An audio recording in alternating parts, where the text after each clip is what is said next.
Boa tarde, pessoal.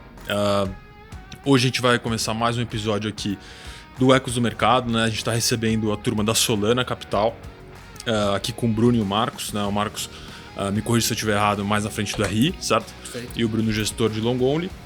Vamos fazer uma breve introdução, acho que legal para a turma conhecer um pouco da casa, conhecer um pouco da história de vocês. E depois a gente entra um pouco mais na parte da estratégia, produto.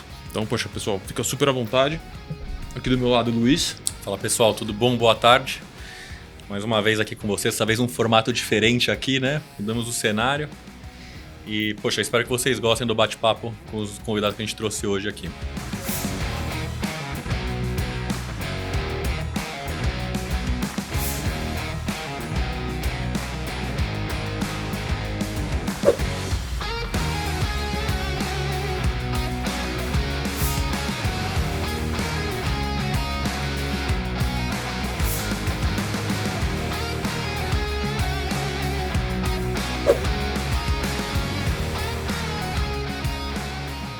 Primeiro, muito obrigado pelo convite, pela oportunidade. Para nós é um prazer enorme, uma honra enorme estar aqui nesse bate-papo, nesse vídeo com vocês, para estar tendo a oportunidade aí de falar um pouquinho da Solana, da casa, dos produtos e falar especificamente aqui do nosso FIA, que é um dos destaques aí da indústria, com uma performance muito boa, de primeiro quartil aí ao longo desses 3 anos e meio que o fundo tem de histórico. O ano passado apresentou uma performance extraordinária, então obrigado mesmo pela oportunidade, por esse bate-papo. A ideia é que sejamos parceiros, que a gente possa fazer muitas coisas juntos. Então, falando um pouquinho rapidamente da casa, assim, a Solana é uma gestora independente, tá? Que já tem 10 anos de vida.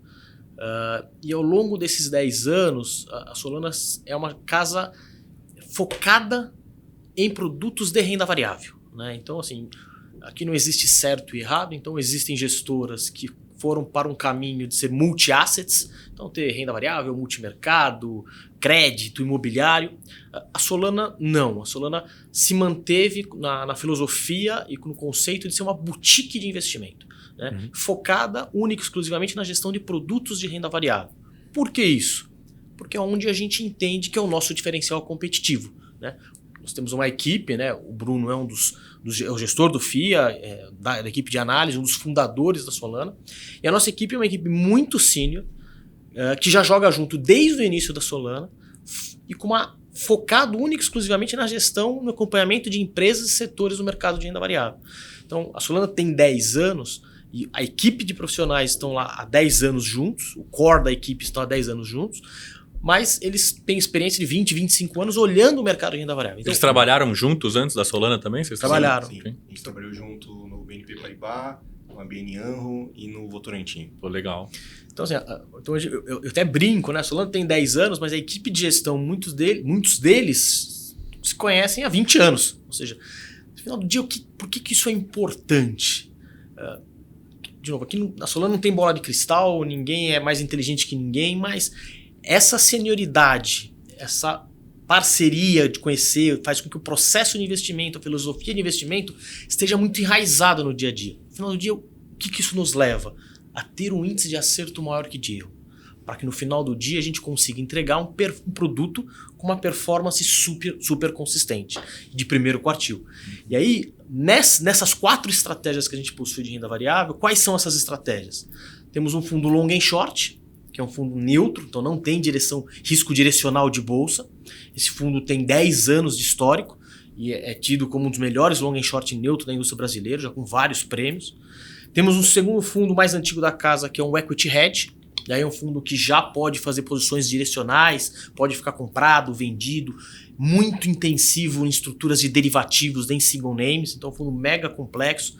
É um fundo que esses 2 fundos, long and short e equity hedge, são produtos que têm capacity limitado, ou seja, a gente não consegue crescer muito por conta das condições de mercado, de liquidez, profundidade no mercado de aluguel, profundidade no mercado de derivativos de single name. Então são produtos com capacity limitado. Aí nós temos o terceiro fundo mais antigo da casa, que é o que nós vamos conversar aqui hoje no detalhe, que é o fundo de ações, que é o Solana Ações, e o fundo mais recente, que é o fundo Long Buys. tem 7 meses. Então são as 4 estratégias que a gente possui.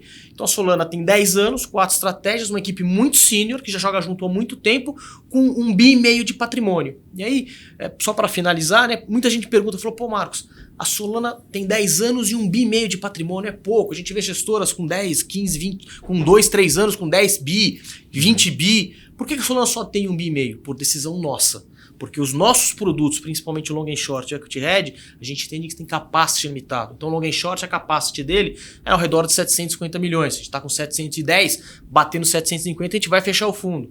O equity hedge, a capacity dele é ao redor de 800, 900 milhões de reais. Então com 800 milhões o fundo está fechado para captação. Então, historicamente, são os 2 produtos core da Solana, onde a Solana é conhecida, são produtos com capacity limitado. Qual que é o produto que pode mudar esse cenário? É justamente o nosso fundo long only. Porque o fundo long only é um fundo 100% comprado, o Bruno vai falar um pouco mais de detalhe, e as amarras que não nos permitem o long and short e o equity hedge crescer, que é o mercado de aluguel e mercado de derivativos, o long only não tem. Então nos permite ter um fundo um pouco maior. Então isso é um pouquinho da Solana, isso é um pouquinho a nossa história, a nossa casa. Então, e a equipe de gestão nós somos em 12 pessoas, 8 pessoas na gestão, no dia a dia da gestão. Eu como responsável na parte comercial, uma pessoa com a parte de risco, COO, como toda a parte de risco, compliance administrativo debaixo dele, e 2 pessoas ajudando ele. Essa é a nossa empresa. Sensacional. E até, eu acho a gestora premiada também, né? Em 2021 ganhou alguns prêmios de desempenho, não foi? Quais foram os fundos que lá atrás tiveram esse reconhecimento? O Long and Short ganhou prêmio com os melhores fundos da indústria, o Equity Hedge pela revista Exame. O ano passado também o Long and Short ficou com os melhores fundos pela revista Exame, como performance. Então, assim, os 2 fundos que têm os maiores históricos são fundos muito premiados e muito reconhecidos dentro da indústria. Eu lembro disso aí, eu fui assessor uma época, né? Como eu mencionei para vocês, eu lembro de ter visto o Solana, os 2 nesse ranking lá, acho que foi 2021 mesmo, se eu não tô louco. Mas, poxa, obrigado pela explicação, Marcos. Maravilha. E hoje você toca qual estratégia, Bruno, lá? Eu faço a gestão do Solana Ações, Solana Ações, que é um fundo de ações tradicional lá da casa, 100% comprado, benchmark Bovespa. O objetivo dele é superar o índice no médio e longo prazo. Além disso, eu sou um dos analistas lá do nosso time de Equity Research, que aí analisa alguns setores e recomenda os investimentos para os demais fundos da casa também. Pô, fala um pouco para a gente aí, antes de você chegar na Solana, como é que foi a sua trajetória? Você falou dos bancos que você participou. Eu acho que você tinha mencionado também que você tinha trabalhado em private equity um tempo, né? Como é que foi essa transição? É você que trabalhou nessas indústrias de fundos, mais focos diferentes, né? Como é que são esses 2 mundos aí diferentes? São bem diferentes mesmo. Private equity você é medido a cada 10 anos, né? Cada ciclo de 10 anos. Fundo de ações você é medido diariamente, né? Então, assim, é bem diferente, uma dinâmica bem diferente.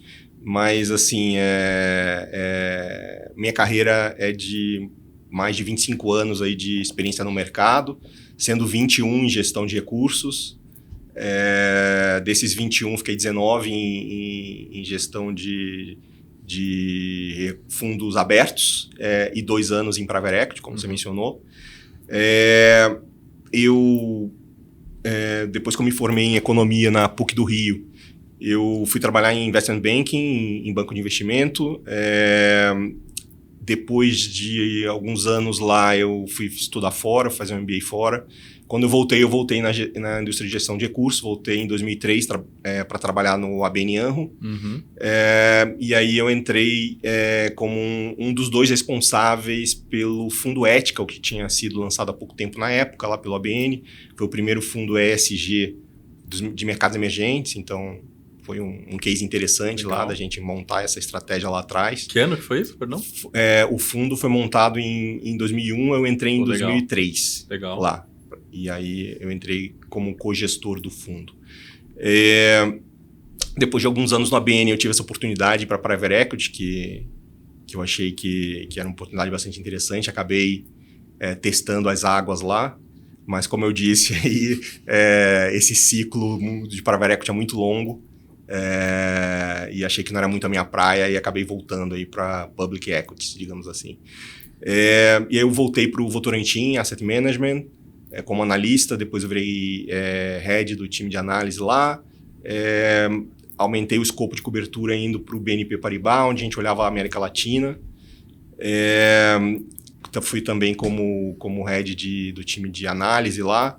E lá eu reencontrei 2 pessoas que trabalharam comigo no ABN, o Cláudio Delbrueck e a Cláudia Abate, e nós 3 decidimos sair em 2013 do BNP para fundar a Solana.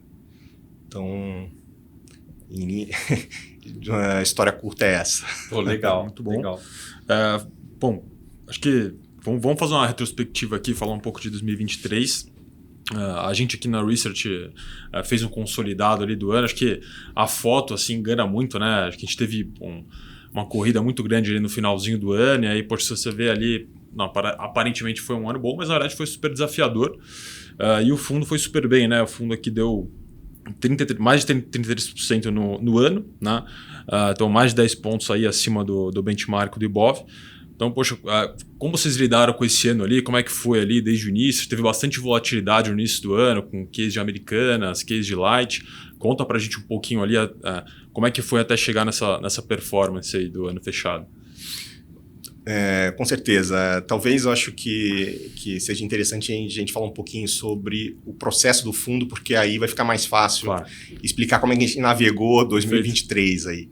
Então, assim, o nosso fundo de ações, ele tem um processo diferente da maioria do processo de investimento dos demais fundos da indústria. Geralmente, né, os fundos de ações tradicionais, eles baseiam o processo deles em cima de uma análise fundamentalista, e aí eles identificam quais são as ações que eles acham que têm maior potencial de valorização. E, num segundo passo, eles levam em conta o cenário macro para ajustar o tamanho daquelas posições que eles querem ter na carteira, né? Uhum. Então, de repente, está um cenário macro, eles querem ter Vale na carteira. Então, um cenário macro muito favorável de China, por exemplo, eles vão ter uma posição maior do que se o cenário fosse ruim, mas eles vão ter Vale de qualquer jeito, né? No nosso fundo, a gente pensa um pouco diferente, né? A gente inverteu essa lógica, assim. A gente acha que, dada a volatilidade do cenário político brasileiro, isso gera muita volatilidade no cenário econômico brasileiro também, né? Então, é muito difícil você ter o fôlego de carregar um papel que você acha interessante e tal, por 2, 3 anos e nisso aí enfrentando todo tipo de cenário diferente, adverso, econômico. Uma hora vai estar favorável, depois vai passar 6 meses desfavorável, o papel vai cair 50%, você vai continuar lá comprado. Então, assim, a gente acha isso muito desafiador e não combina muito, talvez, com o perfil do investidor brasileiro que tem acesso, né, a investir em renda fixa numa taxa de juros muito alta e estrutural, né? Então não tem paciência para esperar. Custo muito alto, né? Exatamente, cuja oportunidade é altíssimo de você deixar o dinheiro parado lá na renda variável, se você está vislumbrando que vai ter, 6 meses ruim de mercado e tal, dado o ponto do ciclo econômico que a gente está, né? Então, assim, o ponto principal do nosso processo é entender qual é o cenário macroeconômico, porque a gente acredita que diferentes cenários macroeconômicos demandam diferentes portfólios, né?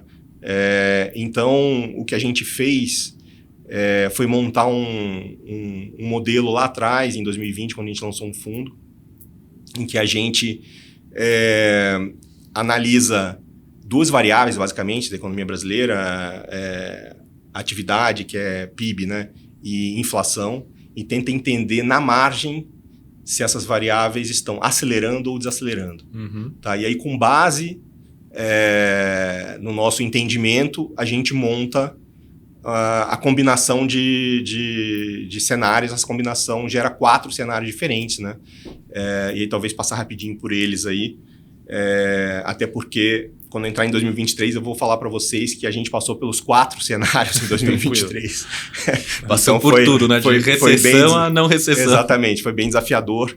Mas, assim, pensando na economia, acho que tentar falar de uma forma que o pessoal entenda facilmente aí. Quando você está num cenário em que a atividade econômica está acelerando e a inflação está desacelerando, isso é um cenário ideal para as empresas, né? Porque as empresas estão conseguindo vender mais, não estão com nenhuma pressão de custo, então elas estão expandindo margem, você está num cenário de taxa de juros baixa, então você está também tendo ganho ali do lado operacional, pagando menos juros. É um cenário assim de risk-on no mercado, e aí a gente identificou que quando a economia está nesses cenários, o portfólio que performa melhor é um portfólio de ações mais voltadas para crescimento, né? Que no caso tendem a ser as ações mais ligadas ao mercado interno. Né? A vida segue, a economia, o tempo passa, a economia superaquece. Então aí você tem a atividade continua acelerando, mas aí com inflação acelerando. Tá? Nesse cenário, o mercado começa a vislumbrar que o Banco Central vai ter que, em algum momento, intervir para desacelerar a economia, senão a inflação vai sair do controle. Né? Então, nesse momento, os investidores começam a reduzir um pouco o risco das carteiras. Tá? E a taxa de juros longa começa a subir, isso aí começa a pressionar um pouco as margens das empresas, e é um cenário já menos benigno para o mercado, é um cenário que já deveria ajustar a sua carteira, tendo algumas histórias ali de valor, não só de crescimento na carteira, né? Um mix ali de valor com crescimento. Tá? As coisas avançam e aí a inflação, o Banco Central intervém. Então, na sequência desse cenário que a gente estava discutindo aqui, as coisas avançam e aí o Banco Central é forçado a realmente intervir na economia, começa a puxar juros e a gente começa e o resultado disso é uma desaceleração na atividade, mas com a inflação ainda acelerando. Né? É quando o Banco Central começou a intervir. Exatamente. E aí esse cenário tende a ser muito ruim para a Bolsa. Né? As empresas começam a ter, vender menos, demanda menor e sofrendo com custos ainda altos, aí, custos aumentando. Então, é um momento de compressão de margens e tende a ser um cenário ruim para a Bolsa. Mas a sequência disso começa a fazer efeito a puxada de juros do Banco Central, ele desaquece a economia, a atividade, né? A inflação ainda está alta, ainda está acelerando, mas você começa a ter os primeiros sinais de que a coisa vai virar, né? Então o mercado sempre antecipa isso. Quando a gente está nesse estágio do ciclo econômico, é um estágio onde os investidores deveriam começar a adicionar risco nas carteiras, ter uma carteira, voltar a ter mais crescimento na carteira e um pouco menos de valor ali. Né? E aí, enfim, esses são os 4 cenários diferentes que a gente considera na hora de montar o nosso portfólio. E como eu estava falando, em 2023 a gente teve os 4 cenários em momentos diferentes. Né? A gente começou o ano nesse cenário ideal aí que alguns economistas chamam de Goldilocks, né? Que é crescimento acelerando com inflação desacelerando. Né? Vocês lembrarem aí o PIB do setor agro no primeiro trimestre do ano passado foi muito forte, surpreendeu todo mundo do lado de crescimento. Depois, na sequência, a gente teve um cenário de crescimento desacelerando e inflação ainda desacelerando, que ainda foi um cenário bom para a Bolsa aí no segundo trimestre do ano. Depois, no terceiro trimestre, a gente teve um cenário bastante desafiador para a Bolsa, que foi um cenário que eu estava comentando antes, de redução de risco de todo mundo nos portfólios, que foi o cenário justamente de inflação acelerando com atividade desacelerando. E a gente encerrou o ano aí com inflação ainda acelerando, mas com atividade acelerando, que aí foi um cenário também mais positivo para a Bolsa no quarto trimestre do ano passado. E a gente conseguiu identificar corretamente esses 4 cenários ao longo do ano passado e se posicionar de acordo e acabou tendo uma boa performance ao longo do ano.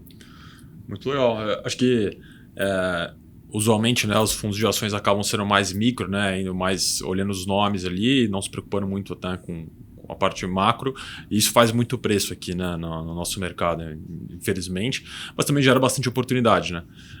Então é mais um top-down resumão, né? Mais um top-down, né? Olhando o macro, né? A gente desenha ali os possíveis cenários e vocês vão adequando o portfólio ali conforme vocês julgam adequado, basicamente. Exato. A gente fez uma análise assim desde 95 da economia brasileira, em que a gente posiciona a economia nos diferentes pontos do ciclo econômico por trimestre ao longo desse período. E a gente identificou que setores vão bem em cada ponto do ciclo. Isso que eu ia perguntar, vocês alocam setorialmente desses 4 cenários. Exatamente. Então, assim, a gente tem hoje mapeado dentro dos nossos 4 cenários econômicos que eu mencionei aqui, quais são os setores que performam melhor em cada cenário, que performam pior, e aí a gente aloca nos 5 melhores setores em cada um dos 4 cenários econômicos. E aí a gente vai lá e compra todas as ações daqueles setores que passam o nosso filtro de liquidez. Entendi. Tá? Então, e aí, assim, quando eu falei no início que a gente tinha invertido o processo, que geralmente é fundamentalista e o top-down é um ajuste do tamanho da posição, o nosso é top-down, e aí entra o fundamentalista justamente nessa parte, que aí a gente entra a nossa equipe de analistas lá da Solana, né? Uma vez definidos os setores, eles vão falar, eu acho que a gente deveria... baseado na análise fundamentalista, né? Eles vão falar, eu acho, estou gostando mais desses papéis aqui, esses outros aqui, eu acho que a gente deveria ter uma posição menor. Enfim, e aí a gente faz o ajuste intrasetorial aí das posições baseado na opinião do fundamentalista dos analistas. Legal. E é uma combinação que tem dado certo. Vocês fazem, por exemplo, passando no filtro de liquidez, vocês alocam em todos os papéis dentro desse setor, até os que historicamente performaram melhor ou performaram pior? Ou não, você ainda faz uma outra seleção e tem alguns papéis que, mesmo passando no filtro de liquidez, ficam de fora dessa alocação setorial? Não, todos que passam no filtro de liquidez entram na alocação setorial. Aí só muda o percentual de alocação mesmo. Exatamente, só muda o percentual. Então, assim, você comentou também no início, né? Vários desafios, Americanas e tal. Por exemplo, no primeiro trimestre do ano passado, a gente tinha Americanas justamente no momento que estourou a bomba lá, né? Mas como o resultado desse processo que eu mencionei faz com que o fundo tenha uma concentração setorial relativamente grande, mas seja bem diversificado no nível das ações. Então, apesar da gente ter Americanas na carteira, era uma posição bem pequena e não afetou a performance do fundo no período. Mitiga bastante esse risco, né? Exatamente. Quantas posições vocês têm, mais ou menos, no fundo? Hoje, assim, depende do cenário, porque em cada cenário você deveria investir em diferentes setores. Sim. E alguns setores têm mais empresas do que outros, né? Mas assim, olhando hoje, a gente tem 80 ações no fundo. Legal, bem diversificado. Bem diversificado mesmo. Diversificado. Eu diria que normalmente assim, o fundo deverá ter entre 40 a 100 papéis. Então acho que esse range aí vai pegar acho que 95% da amostra da história do fundo. Tem algum limite de concentração? Tem algum papel que não pode ter mais de tantos % de alocação? Ou vocês trabalham com algum limite nesse sentido, assim? A gente tem limite de concentração setorial. Tá. Né, que é 25% do fundo, no máximo, em cada setor. Tá, mas né? Por empresa micro? Por empresa, não. É uma consequência mesmo do número de empresas investíveis em cada setor. Entendi. Então, a alocação setorial serão 5 setores. E aí a gente... na média, deve rodar próximo de 20% em cada setor. E aí a gente deixa um range de 15 a 25 para poder navegar, não ter que eventualmente ficar ajustando toda semana, ou poder fazer algum ajuste fino ali. Então você deixa esse range, mas normalmente vai ficar calibrado ao redor de 20% em cada setor. A partir daí você faz o basket de todos os papéis com liquidez acima de 10 milhões de reais no setor. Legal. Você tem a carteira diversificada. Nessa filosofia, nessa metodologia de seleção, né, considerando mais o top-down, imagino que vocês... como é esse processo, né, de tomada de decisão? Vocês têm um comitê ali para avaliar semanalmente? Como funciona isso lá dentro?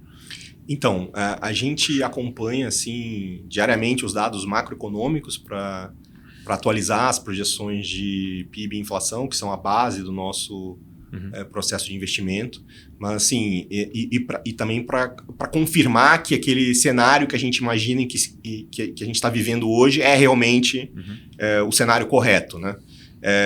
E aí dessa forma a gente também quer ter agilidade para caso a gente identifique que estamos num cenário errado, a gente consiga ajustar o portfólio para o cenário correto. Tá? Mas assim, uma vez que a gente define qual é o cenário, qual é o estágio do ciclo econômico em que a economia está, a gente já tem certeza que vão ser aqueles 5 setores lá que a gente vai investir. E aí a gente, a cada 15 dias, senta com os analistas para tentar entender se teve alguma mudança significativa na ordem de preferência das ações que eles acompanham em cada setor. Né? Porque, de repente, às vezes, uma ação subiu demais, chegou no target price dele, ele muda a recomendação, e aí ela era uma das principais ações daquele setor, vai lá para baixo da fila, passa a ser uma das ações com menos exposição naquele setor.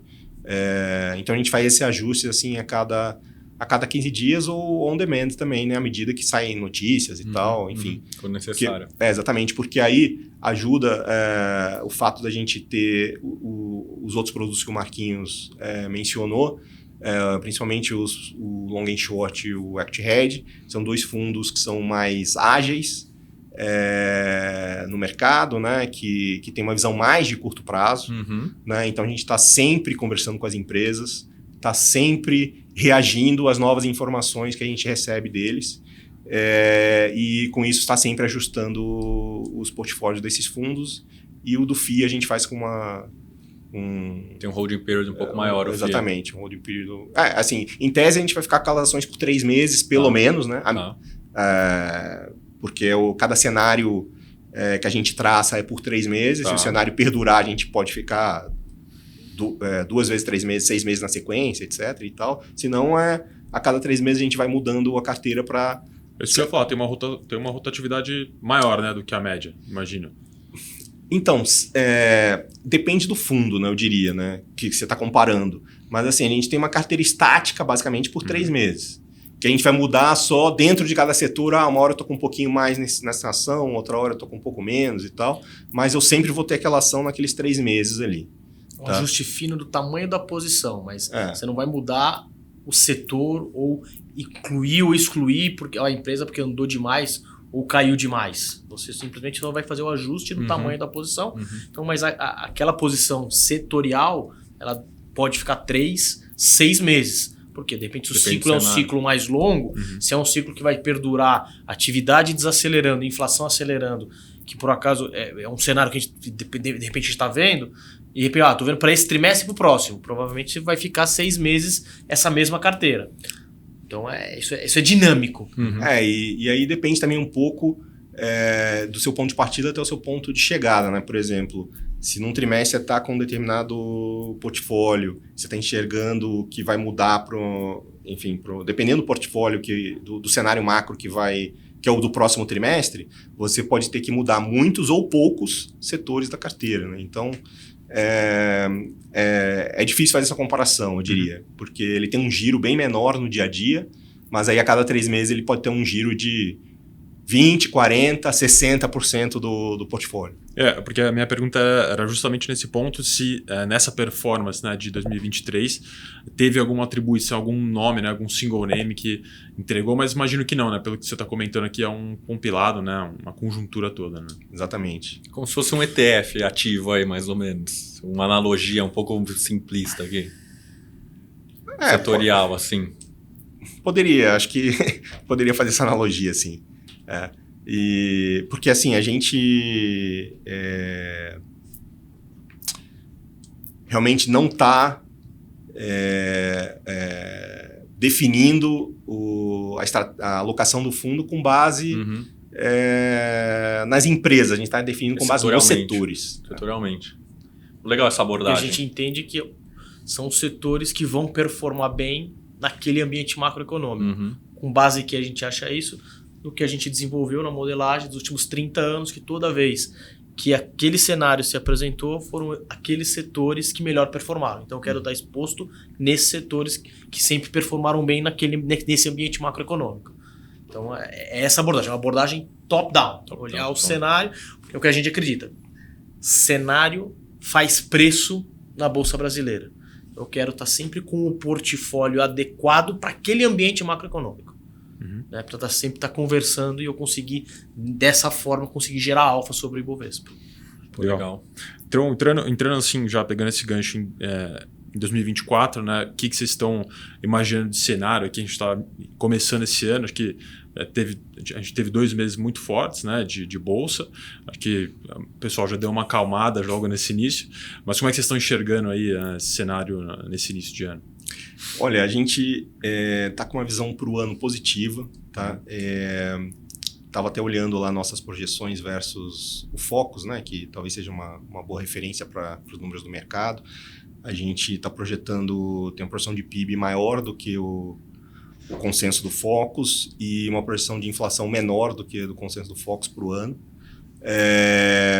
Então, assim, a gente é um cenário positivo, né? A gente enxerga dessa forma. Mas, de novo, nós vamos ter diferentes momentos ao longo do ano, aí, como a gente comentou em relação a 2023. Do lado assim, qualitativo, né? A nossa visão é que esse movimento de queda na taxa Selic vai reduzir custo financeiro de empresas e de famílias aí, e com isso vai aumentar a renda disponível para investimento e para consumo, né? Isso aí vai ser talvez o grande driver de crescimento de atividade ao longo do ano. E olhando para o curto prazo, a gente está olhando o primeiro e o segundo trimestre do ano, um cenário em que a inflação está desacelerando e a atividade também está desacelerando. Tá? Então, que é um cenário que, como eu comentei anteriormente, é um cenário em que os investidores começam a botar mais risco na carteira, você começa a ter uma carteira mais voltada para casos de crescimento, para histórias do mercado interno, para os setores ligados ao mercado interno. Então, é com esse portfólio que a gente está iniciando o ano.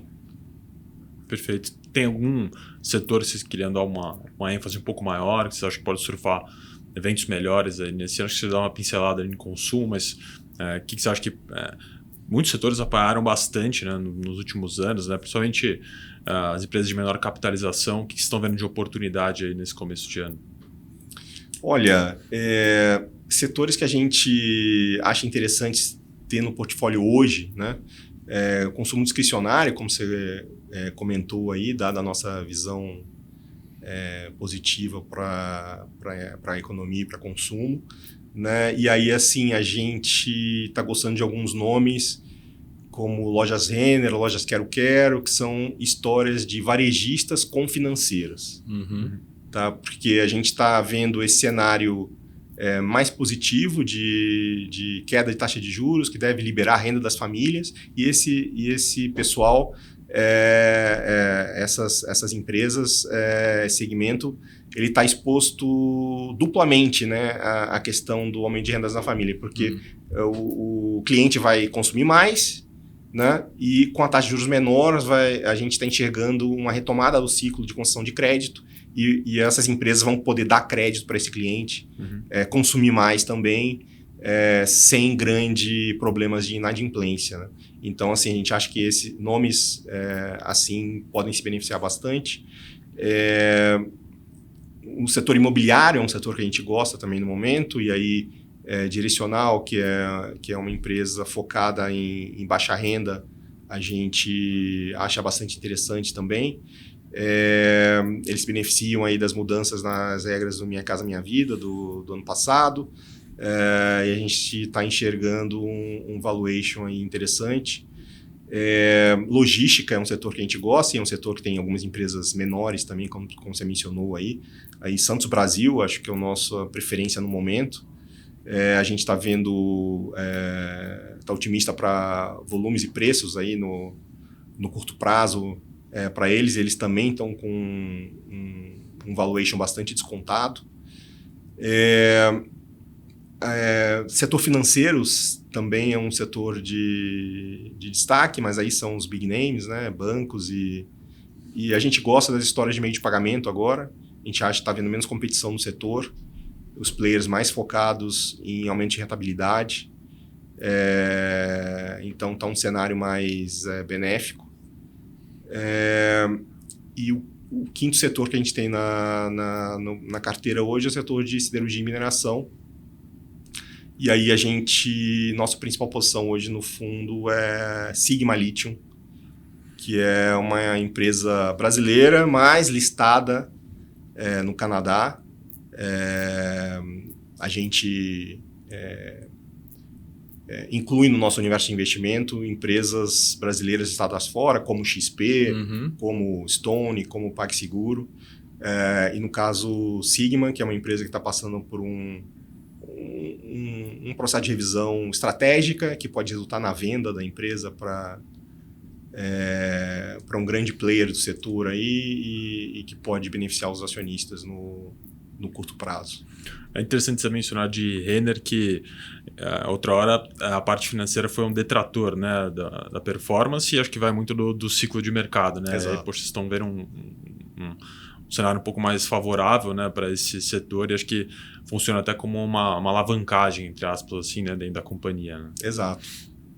Tipo um double alpha nos fundos, assim. Perfeito. Você falou que você aloca em papéis lá fora, papéis brasileiros negociados lá fora. Você tem alguma alocação internacional também, sem ser papéis brasileiros, ou é 100% brasileiras as alocações?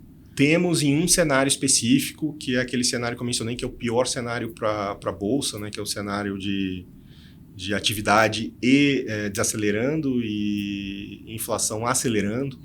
Né? Historicamente é ruim para a Bolsa, e aí nas nossas análises, antes de montar o fundo, a gente identificou que a gente conseguiria melhorar muito a performance do fundo se, ao invés da gente ter 5 setores de Brasil, a gente tivesse 4 de Brasil e usar o espaço desse quinto setor para investir no mercado americano.